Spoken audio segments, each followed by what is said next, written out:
Hey friends, thanks for stopping by my YouTube channel. I really appreciate you being here. So the topic for today that we're gonna dive into is your progress with fitness and nutrition, with performance, you name it. We'll kind of cover it all.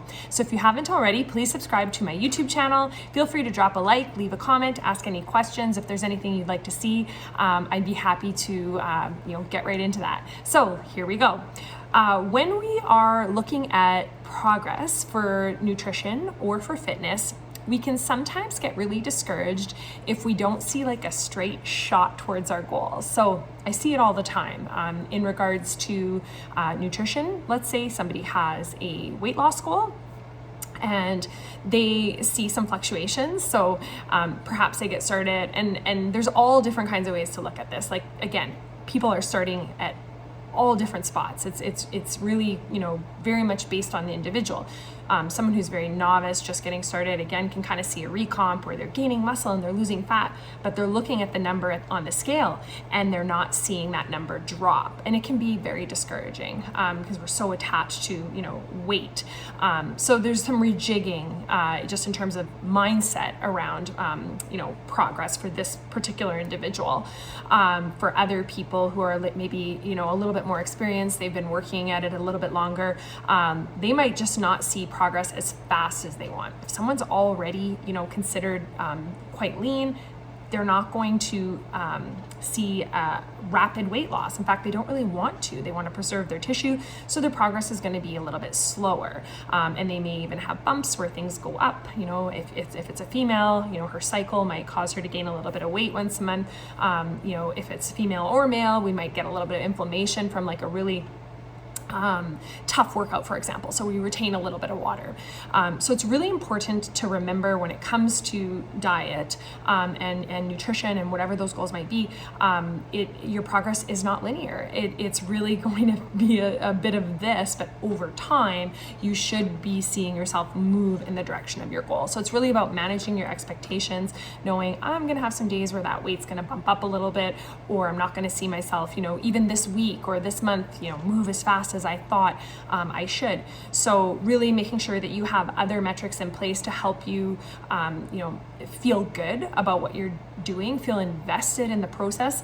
I really like to connect to health metrics, if you will. So am I sleeping well? Like, do I find that my sleep has improved? Do I have less muscle soreness and, in workouts? I'm making all of these great choices. They should be attached to something other than, am I just losing body fat, or am I just, I would say, am I just gaining muscle? Gaining muscle is awesome.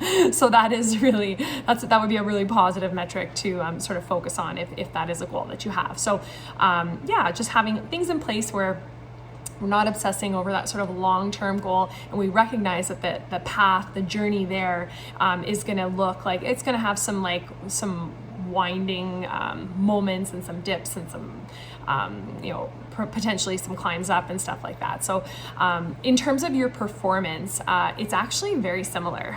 Let's just use something really specific here. So let's just say you're working on a muscle up goal, and you're putting in all the work. You get really strong, you're doing all the skill work, and you finally get your first muscle up, and it's so exciting.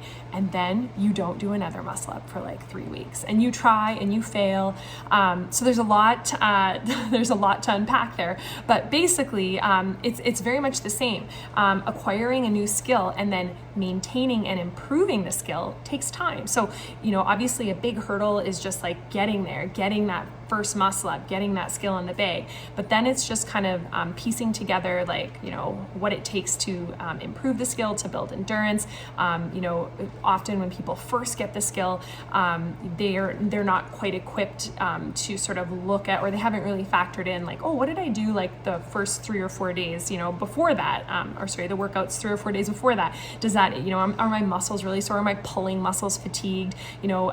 So for a newbie, somebody that just acquired a skill, there can be things that influence whether or not they can hop back up on the rings and get that muscle up the next day. Maybe they're just tired, right? So learning new skills is a brain thing as well. So you have to allow your brain a chance to sort of, imprint that new skill as well. You got the muscle up, maybe they go away for a couple weeks and then they come back, and then they come, in sets of 2, in sets of 3. So again, expecting that it will take some time, and your journey to being a master of the rings is not a linear journey.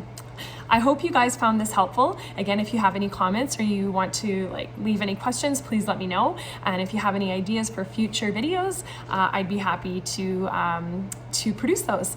Thanks for stopping by, guys.